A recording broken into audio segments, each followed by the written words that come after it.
Oh, hi there!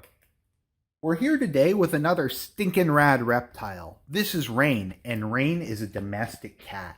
Domestic cats are the most commonly kept reptile in the world, and you may have seen her in our video, the top 5 reptiles for beginners. And also in that video we had the goldfish, the hermit crab, the house hippo, and the armadillo. And out of that list, though, the cat is by far the most commonly kept reptile. Now, a lot of people are under the misconception that cats are actually mammals, but that's just not the case. Recent advancements in evolutionary and microbiology have shown us that if you want to create a clade that includes both the snakes and the lizards, not only do you have to add in birds, but you also have to add in the domestic house cat. So they are indeed the most commonly kept pet in the world, at least the most commonly kept pet reptile. But the question today is, are they the best pet reptile, and are they the right pet reptile for you? To determine if the house cat or domestic cat is the best pet reptile for you, we're going to judge it based on its 5 categories, which are handleability, care, hardiness, availability, and upfront costs. For handleability, we give the domestic house cat a score of 3 out of 5. And this was a very difficult category to do because, well, a lot of them are very sweet, like Rain here. Almost at some point when you own them, they're going to bite you. They're going to bite you a lot. And they have very sharp fangs and very strong jaws because their jaws are made for crushing snail shells. A lot of people don't realize that, but in the wild, cats mostly persist on a diet of cockroaches and snails. So they're designed for that. However, they aren't inclined to bite you particularly hard. Not as hard as some snakes that we've previously covered, but pretty hard for a reptile. Unlike something like a Komodo dragon, though, their mouths are pretty clean, so you're probably not going to get an infection, but they can tag you pretty bad. Normally it's just going to be a little love bite. You see, they think you're another cat, and cats have fur and elasticy skin to protect them from each other's bites. They're also likely to scratch. If you keep them in an enclosure with a bunch of like river rocks, they'll wear down their claws a little bit, but otherwise they're just going to claw you up when they crawl on top of you.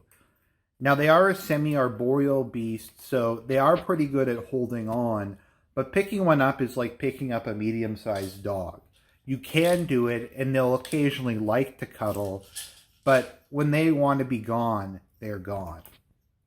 Something that's nice about cats is they can't drop their tail, unlike a lot of other reptiles. And you know, I hate it when anything can drop its tail, and they have a rad bodacious tail. As you can see, it's semi-prehensile. And they can use it to maintain balance and also to indicate their mood. Some species of cat have a gecko-type tail pad on the back of their tail that they can use to hold themselves up after they've jumped. It's true, a lot of people don't know that. The other nice thing is cats are pretty hardy creatures. They don't really get hurt if you squeeze them or drop them or something. Unless you're deliberately trying to hurt them, you're probably not going to seriously hurt them. If they feel uncomfortable or in pain, they're going to let you know it long before they're in serious danger.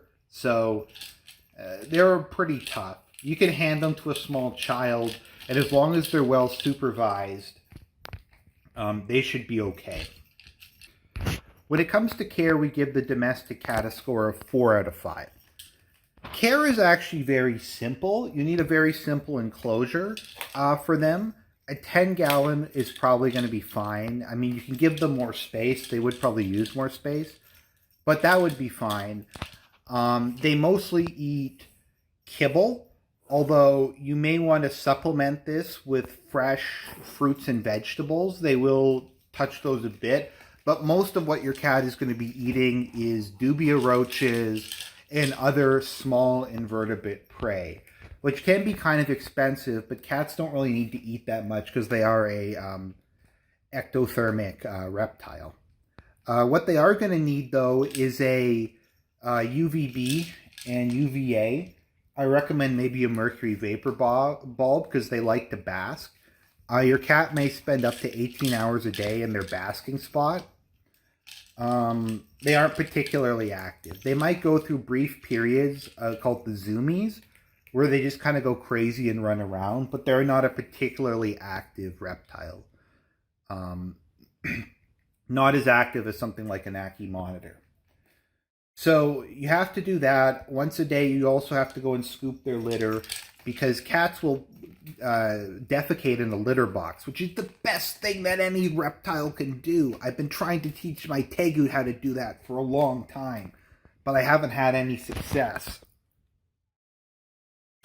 So whenever they have to use the bathroom, they'll go over to a litter box, dig a hole, do their business in it, and then they're done, and you just have to scoop it.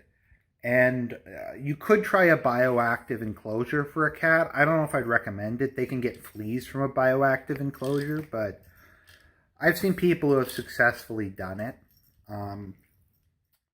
So that is care. Care is pretty simple. You just have to make sure they have water, because you can kill anything if you don't give it water. They need to have food, UVB and UVA, and they're just going to thrive for you. Cats can live quite a long time, anywhere from 2 to 20 years, depending on the breed.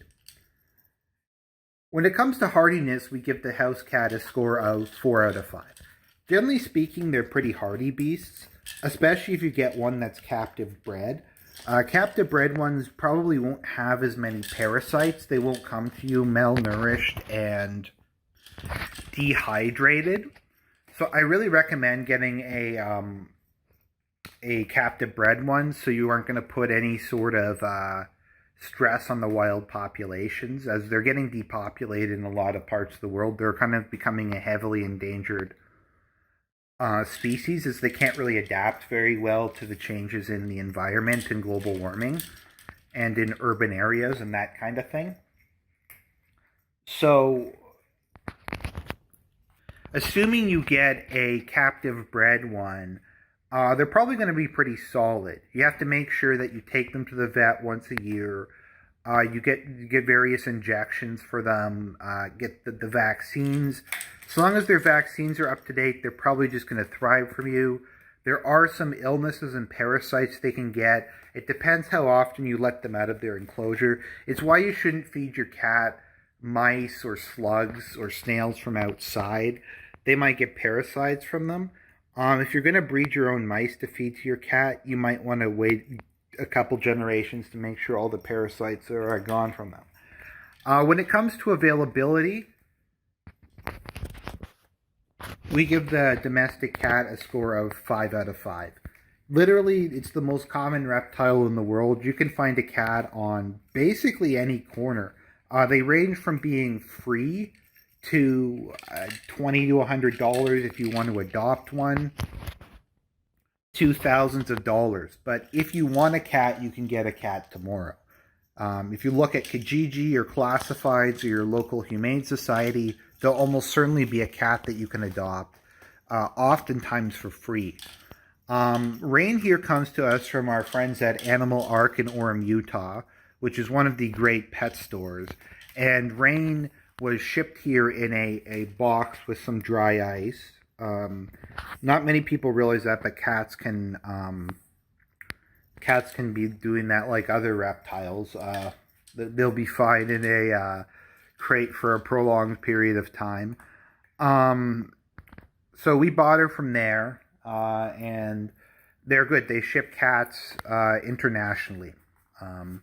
And like I said, they can survive perfectly fine in a crate for several weeks. When it comes to upfront costs, we give the cat a score of 3 out of 5.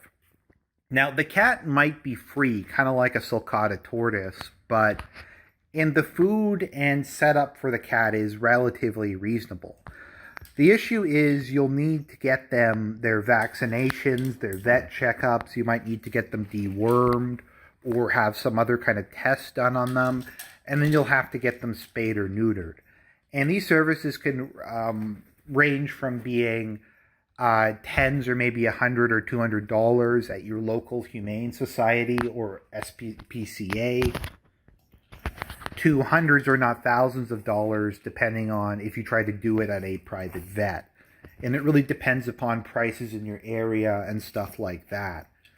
So your cat can range from being basically free with a relatively small amount of money to purchase kibble, and you do have to change out the UVB mercury vapor bulbs every 6 months, and that is kind of a pain. But overall, they're a pretty affordable beast. So overall, we rate the domestic cat a score of 3.4 out of 5. Well, it may not be the best pet reptile. I'd still say a corn snake might be better to go with, or a Argentine tegu, or maybe even a goldfish. If what you're looking for is a reptile that is active, that is cuddly, that is cute, that is intelligent, and that will live for quite some time, not as long as a turtle, but quite some time, then a cat may be the perfect pet reptile for you. Just a disclaimer to break character. Don't listen to any of the advice in this video. This video is a parody. Don't listen to it at all. It's just obviously you can't put cats in a box and ship them across the country. It's just a joke. So yeah. Thank you for being in this video, Rain. You're a good girl.